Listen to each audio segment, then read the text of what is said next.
ជំរាបសួរមកកាន់ប្លុកចុងសប្តាហ៍វគ្គ3របស់នាងខ្ញុំដែលនាងខ្ញុំនឹងធ្វើដំណើរទៅកាន់ទីរួមខេត្តព្រៃវែង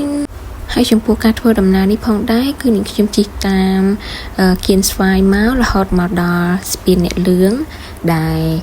ស្ពានអ្នកលឿងនេះផងដែរនាងខ្ញុំអាចហៅថាជាស្ពានឥន្ធនោមួយដែលយើងមើលទៅគឺស្រស់ស្អាតខ្លាំងមែនតើ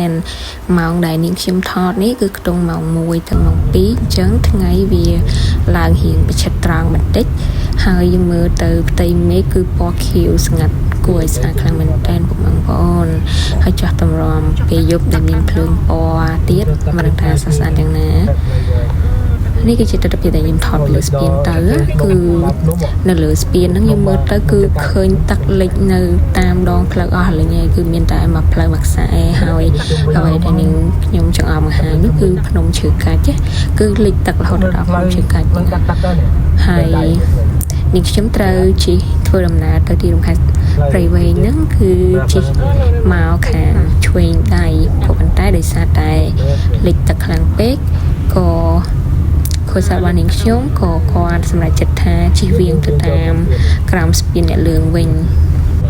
ហើយថ្ងៃដែលនាងខ្ញុំទៅនោះគឺនៅសប្តាហ៍ទី3នៃខែតុលា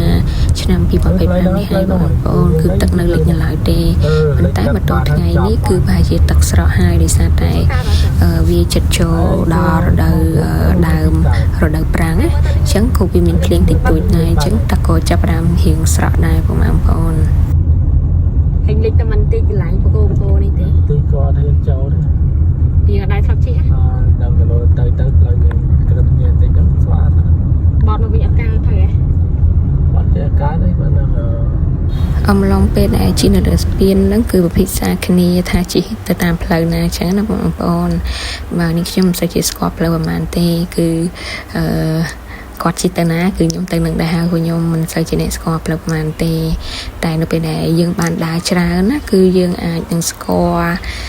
អ្វីដែលថ្មីអ្វីដែលប្លែកច្រើនហើយយើងអាចស្គាល់ផ្លូវបានច្រើនជាងមុនណាបើមិនបើយើងមិនដែរទៅណាទៅណីសោះមកដល់ត្រង់ចំណុចនេះផងដែរគឺយើងជិះបត់រៀងមកខាងស្ដាំដៃគឺមានផ្សារហើយមានផ្លាកសញ្ញាទៅកាន់ទីរួមខេត្តព្រៃវែងហើយមានឃើញមួយទាហាន2នាក់នឹងហើយយើងជិះបត់មកខាងស្ដាំបន្តិចមកយើងក៏ឃើញស្ពានអ្នកលឿងហើយយើងក៏ជិះក្រោមស្ពាននឹងមកកុំឲ្យចំណាយពេលតាមដានយូរនាងខ្ញុំក៏កាត់មកដល់ទីរួមខេត្តព្រៃវែងតែម្ដងចាដោយមានរង្វង់ម៉ូផ្កាឈូកដែលយើងអាចចំណាំបានហើយនេះគឺជាសន្តាគារដែលនាងខ្ញុំស្នាក់នៅដែលមានតម្លៃសមរម្យអាចឲ្យយើងទទួលយកបានមិនថ្លៃពេកហើយក៏មិនថោកពេកបើសិនបើយើងចង់រកទីតាំងដែលវា quality ជាងហ្នឹងយើងអាចដើរមើលបានតាមហ្នឹងចឹងណាក៏ប៉ុន្តែដោយសារតែខ្ញុំគិតថាវាមិនជាបញ្ហាអីទេនៅតំបន់ហ្នឹងហើយវានៅជិតសួនច្បារផងហើយសន្តាគារដែលនាងខ្ញុំនៅនឹងមានឈ្មោះថាសន្តាគារអង្គរធំហើយទិដ្ឋភាពនៅខាងក្នុងក៏វាមិនជា VIP លំដាប់ផ្កាយ1ផ្កាយ2 x ដែរគ្រាន់តែថាវាស្តៀងទៅនឹងផ្ទះសំណាក់ដែរទេបងប្អូននេះគឺជាទិដ្ឋភាពខាងក្នុងមានក្រែ2មានកង្ហារមានម៉ាស៊ីនត្រជាក់យើងអាចរើសបានថាយកជាម៉ាស៊ីនត្រជាក់ឬក៏ជាកង្ហារអញ្ចឹងគឺតម្លៃសមរម្យទេបន្ទាប់ពីថតទស្សនវិជ្ជានៅខាងក្នុងហើយនាងខ្ញុំក៏ចេញមកដើម្បីទៅរកកន្លែងញ៉ាំអីហើយនាងខ្ញុំក៏បានស្គាល់កន្លែងញ៉ាំអីមួយកន្លែងដែលវានៅទល់មុខនឹងវត្តក្តីកណ្ដាលនៅក្នុងក្រុងព្រៃវែងនឹងតែម្ដងហើយកន្លែងរបស់គាត់គឺមានលក់អាហារពេលព្រឹកនិងអាហារពេលល្ងាចពេលថ្ងៃអីផងដែរអញ្ចឹងណាបងប្អូនហើយសប្តាហ៍ទី1ដែលនាងខ្ញុំទៅហ្នឹងគឺនាងខ្ញុំញ៉ាំកាទៀវហើយសាច់កាទៀវរបស់គាត់គឺតុនឆ្ងាញ់ខ្លាំងមែនតើជាមួយនឹងទឹកស៊ុបជាមួយនឹងសាច់គឺសាច់គោក៏ផុយឆ្ងាញ់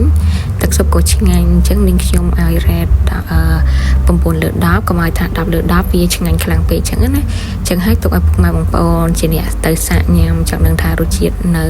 កន្លែងគាត់លក់ហ្នឹងឆ្ងាញ់ដូចអ្វីដែលនាងខ្ញុំនិយាយឬក៏អត់អញ្ចឹងណាកុំឲ្យថាអ្វីដែលនាងខ្ញុំនិយាយ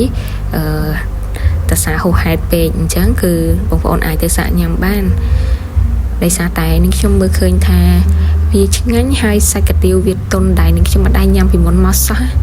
អត់ដឹងថាកាទៀវហ្នឹងគាត់ធ្វើខ្លួនឯងឬក៏យ៉ាងណាដែរនាងខ្ញុំអត់បានសួរនាំគាត់ដែរអញ្ចឹងណាក៏ប៉ុន្តែដោយសារតែឃើញកាទៀវរបស់គាត់លក់ហ្នឹងគឺសាច់កាទៀវគឺឡើងទន់ដែលធ្វើឲ្យយើងជាអ្នកញ៉ាំហ្នឹងចង់ញ៉ាំហើយនឹកឃើញចង់ទៅញ៉ាំម្ដងទៀត ហ សប្តាហ៍ទី1គឺនាងខ្ញុំញ៉ាំម្នាក់ឯងហើយក៏ចូលមកដល់សប្តាហ៍ទី2នេះនាងខ្ញុំទៅម្ដងទៀតមកអស់ចិត្តទេនាងខ្ញុំក៏នាំប្តីនាងខ្ញុំទៅសាកញ៉ាំកន្លែងគាត់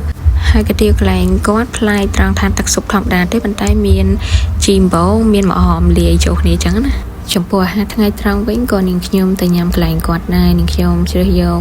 សាឡមជូរគ្រឿងសាច់គោជាមួយនឹងត្រីជ្រូញចៀនគឺម្ហូបរបស់គាត់ពិតជាឆ្ងាញ់ហើយបងប្អូនអាចកំងមុនបានណាគាត់មានជាលេខទូរស័ព្ទនេះគឺជាហាងរបស់គាត់ដែលនៅទៅមុខវត្តក្តីកណ្ដាលនៅក្នុងក្រុងព្រៃវែងហើយទីតាំងកន្លែងគាត់គឺធំទូលាយអាចឲ្យយើងញ៉ាំបានច្រើនគ្នាមិនថា2នាក់3នាក់4នាក់5នាក់ក៏10នាក់គឺយើងអាចមកញ៉ាំកន្លែងគាត់បានគាត់មានជាតិ drink មានដូចជាតែបៃតងតែក្រូចឆ្មាកាហ្វេមានលក់ភេសជ្ជៈកំប៉ុងអីគ្រប់ប្រភេទទាំងអស់យល់ទៅហើយពេលល្ងាចប្រហែលជាគាត់មានលក់អីបន្ថែមទៀតមកទៅព្រោះខ្ញុំក៏មិនបានជជែកសួរគាត់ឲ្យអស់ដែរដែលនេះខ្ញុំទៅហ្នឹងគឺញ៉ាំតែពេលព្រឹកហើយពេលថ្ងៃដោយសារពេលល្ងាចនេះខ្ញុំទៅត្រឡប់មកភ្នំពេញវិញណាបងប្អូនហើយទីតាំងគាត់លក់ក៏មិនឆ្ងាយពីរង្វង់មូកាឈុំប្រហែលដែរហើយក៏សូមអរគុណដល់អ្នកដែលតាមដានទស្សនាវីដេអូរបស់នាងខ្ញុំសូមអរគុណសូមជម្រាបលា